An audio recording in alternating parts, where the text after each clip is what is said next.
Šiandien, jeigu kas paklaustų, kaip sekasi bitėms ir bitininkams, tai reikėtų pasakyti, kad situacija žymiai pasikeitė, nei buvo prieš 30 ar 50 metų. Pažvelkim aplinkui.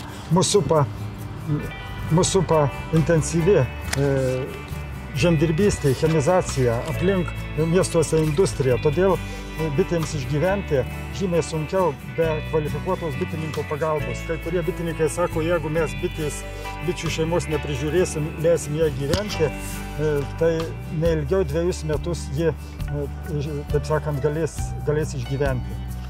Todėl labai svarbu vykdyti šiuolaikinius mokslo tyrimus bitininkystės srityje ir kaip tik glaudžiau bendradarbiauti su mokslininkais ir į praktiką diegti jų įžvalgas, tyrimus, padėti jiems vykdyti anketas, iš kurių galima daryti kai kuriuos sprendimus, gydant ir prižiūrint bites. Apsilankykime šiandien Gamtos tyrimų centre, pabendraukim su specialistais ir suraskim glaudesnį ryšį su bitininkais praktikais.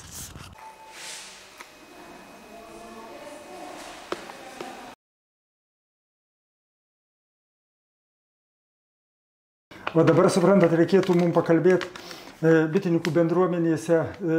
Mes susiduriam su visokiais iššūkiais, dirbdami su bitėmis. Ir jūs dažnai kalbat ir kreipiatės į bitininkus, kad jie papasakotų apie padėtį bitynuose. Tai užpildytų anketą, kur papasakotų, kur atsiranda kokios bėdos, kokie žuvimai, kokia padėtis. Ir, sakykime, ir dabar gal galėtumėt kreiptis į bitininkus, kad jie aktyviau dalyvautų šitam tyrime. Kodėl tas vyksta? Kodėl jums to reikia, suprantat? Iš tiesų, čia ne man reikia. Mums reikia, bitininkams. Mums reikia. Mums visiems to reikia. Kad imtis kažkokių priemonių, turi žinot, kokia yra situacija. Europos Sąjungoje ir Lietuvoje. Ir ne tik Europos Sąjungoje. Taip, nes ta anketa apie bičių šeimų žuvimus yra renkama visam pasaulyje. Ir pietiniam pusrutuly, ir Amerikoje, ir šiauriniam pusrutuly, ir Europoje renkama, ir Azijos šalyse. Tai iš tiesų ta informacija renkama ir visi galvoja, kad čia yra tiesiog statistika, kad tai yra nereikalingas dalykas, surenkama statistika ir tiek. Kiti dar bitininkai bijo, kad čia atvažiuos, sako, pas mane NMA patikrins ir atims. Netvarkų pamatys, taip sakant, sunaikins bityną, ar ne? Ne tas, kad sunaikins bityną, bet kad galbūt žmogus deklaravęs vieną skaičių, o čia parodys kitą, bet iš tiesų tas klausimynas, ta anketa, visiškai yra nesusijusi su jokiom valstybinėm institucijom, su jokiom valdžios institucijom. Ir čia su NMA, su Žemės ūkio ministerija, tai visiškai nesusiję, jinai yra vykdoma grinai moksliniais tikslais, kad nustatyti, kokia situacija yra. Bet tam užtektų 1-2 skaičių, kiek turėjai šeimų ir kiek liko. Tai čia labai lengvas atsakymas, bet kažkodėl tai bangus mūsų bitininkai. Bet yra renkama šiek tiek daugiau informacijos, kad nustatyti priežastis, kodėl taip nutiko. Ar čia gamtinės priežastis, ar čia bitininkas kažką negerai daro, o gal koks maitinimas negeras, o gal vaistai negeri, o gal mūsų bitininkai nemoka naudot gydymo. Nelaiku vykdo, taip sakant. Ar nelaiku gydo, tiesiog jam trūksta informacijos. Ne tas, kad jie nemoka, bet jam trūksta informacijos ir jie, kažką neteisingai padarė. O gal čia visiškai bitininko nėra kaltės? Tai dabar, suprantat, jūs gaunate... Galbūt kažkoks preparatas, gal jisai, ne visiškai taip suveikia, kaip jis turėtų suveikti. Galbūt jį jau reikia keisti kitu. Apie tai yra. Ir jeigu surinktumėm, pakankamai didelį skaičių tų atsakymų, būtų galima tada jau daryti kažkokias išvadas. Ir sakykime, jūs dabar surenkat duomenis, anketas ir vis daugiau atsiranda bitininkų ir kiekvienas ir aš tarp jų aktyvesnis tapsiu. Mažiau bitininkų atsiranda.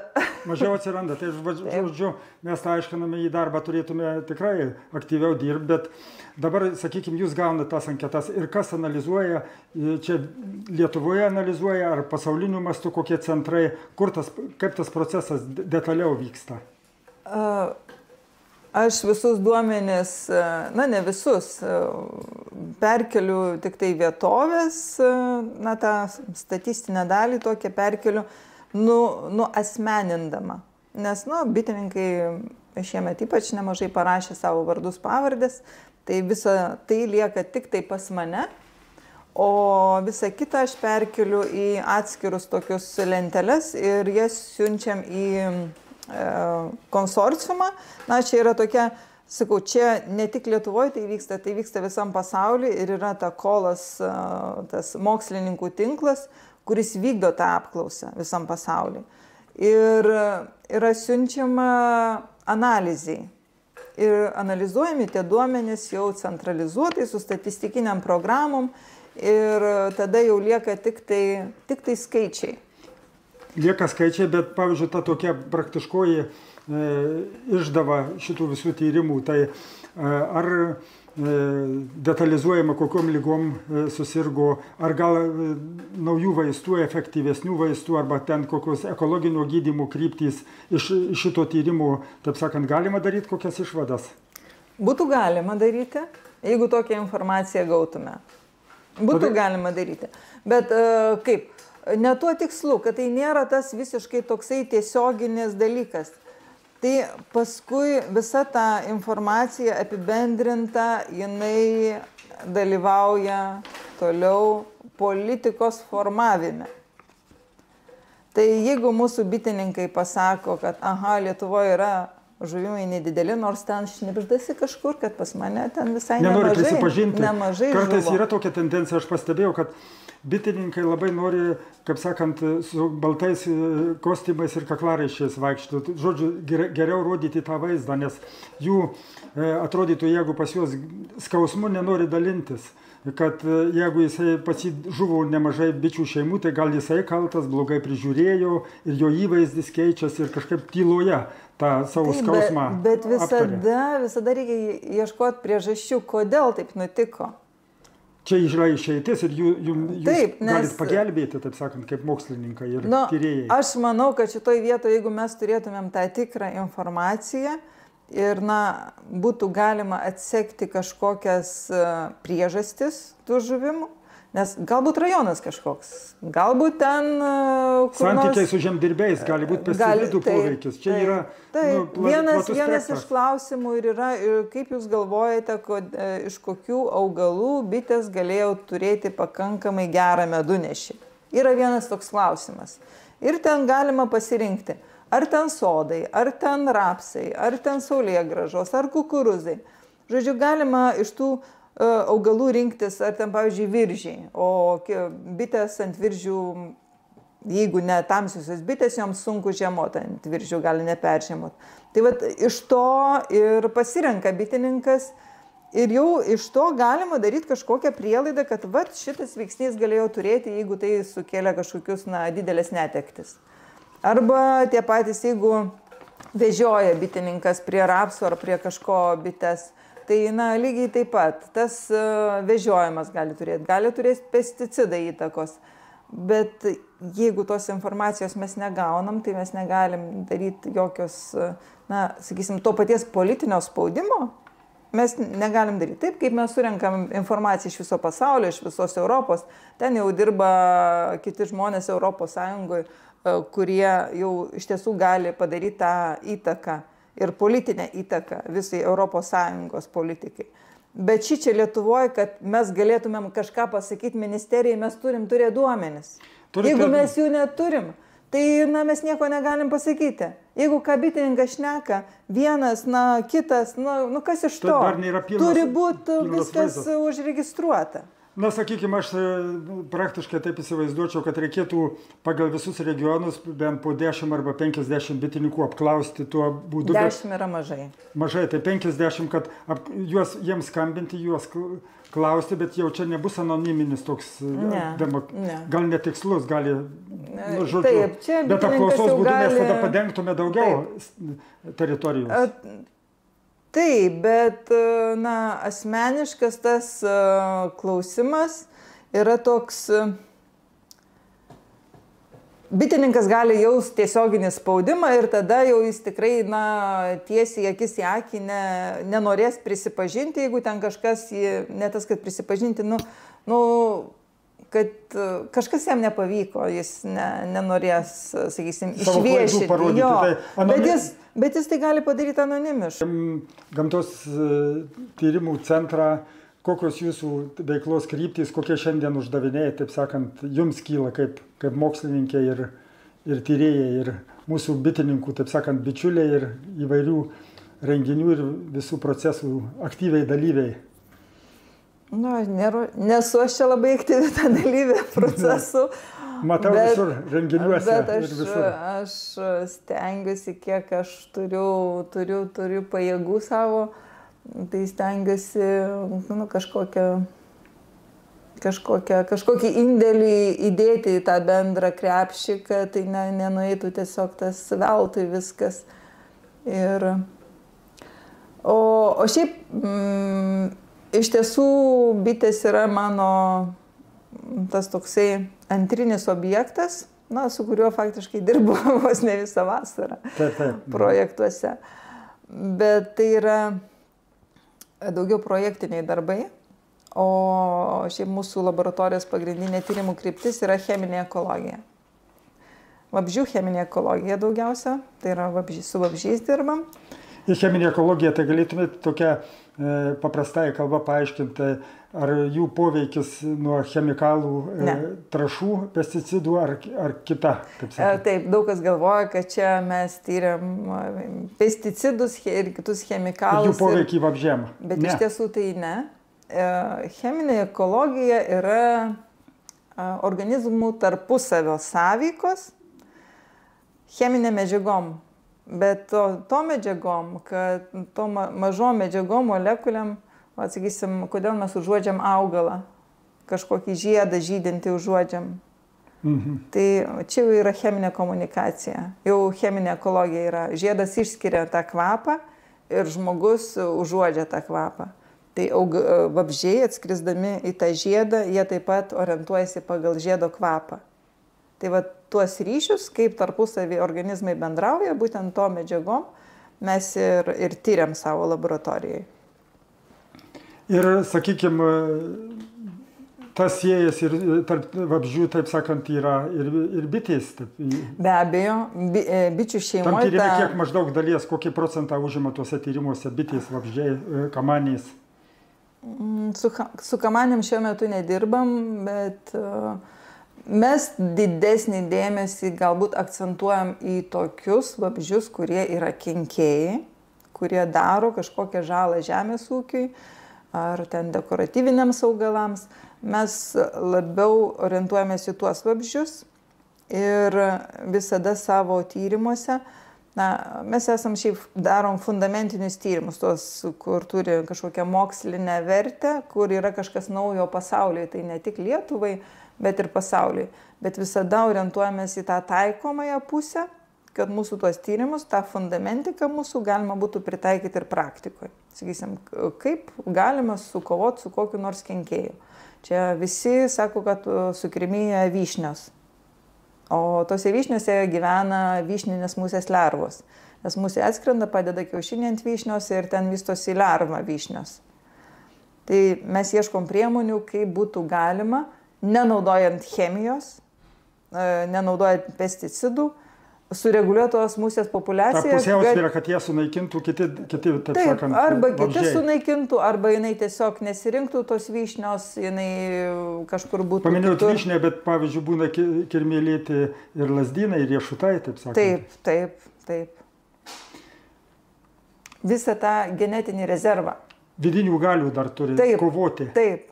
jinai turi tą visą genetinį rezervą, turi tuos retus genus, kurie jai padeda susitvarkyti su visais tais ateinančiais naujais iššūkiais.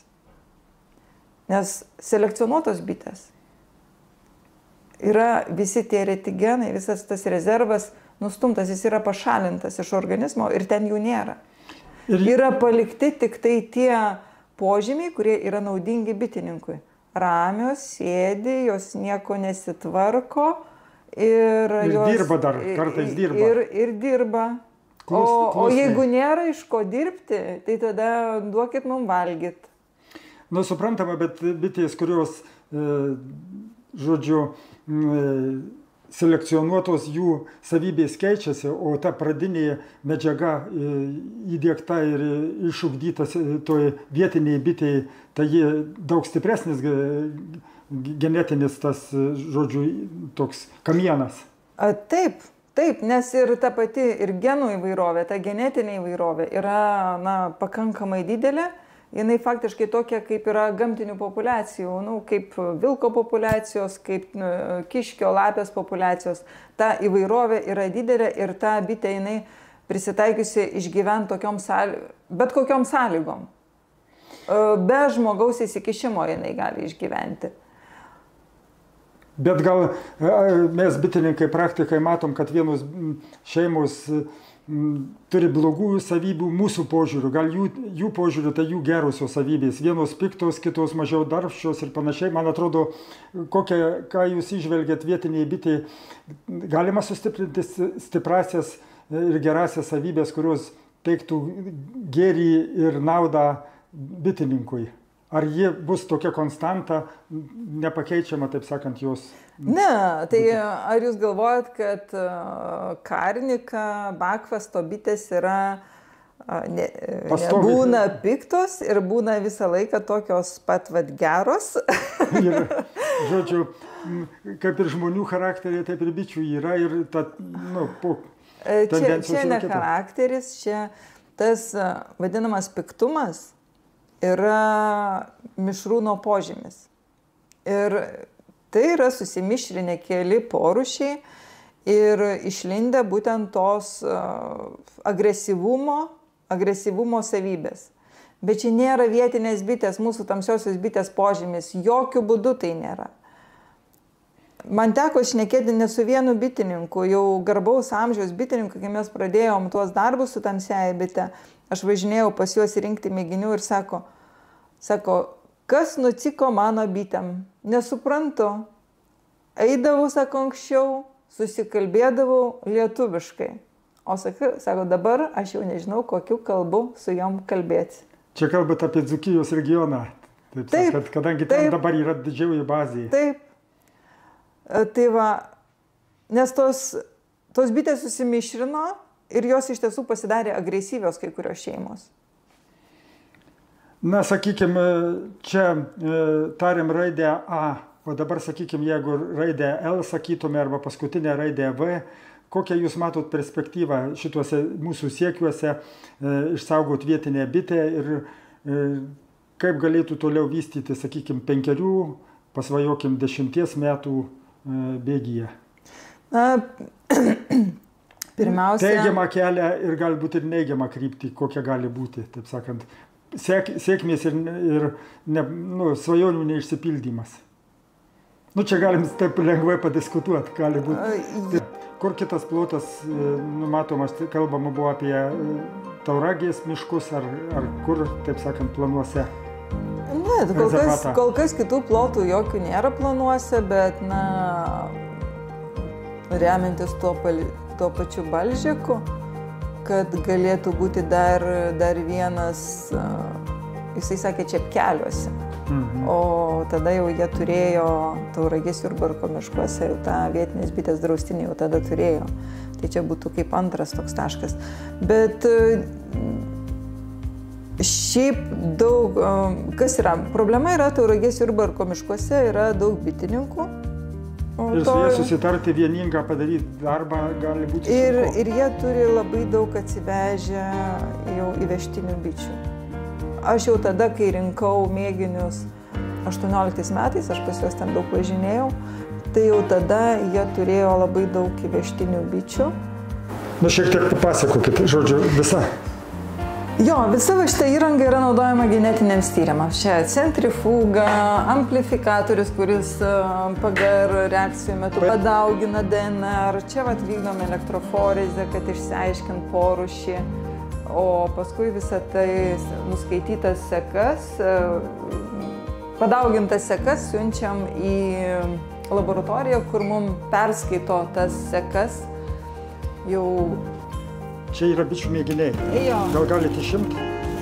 Čia visa eilė surinktų mėginių visuose indeliuose. Čia mėginiai, kokios bitės yra? Čia yra tyrimams mėginiai, čia įvairios yra surinktos, šių metų yra rinkti mėginiai.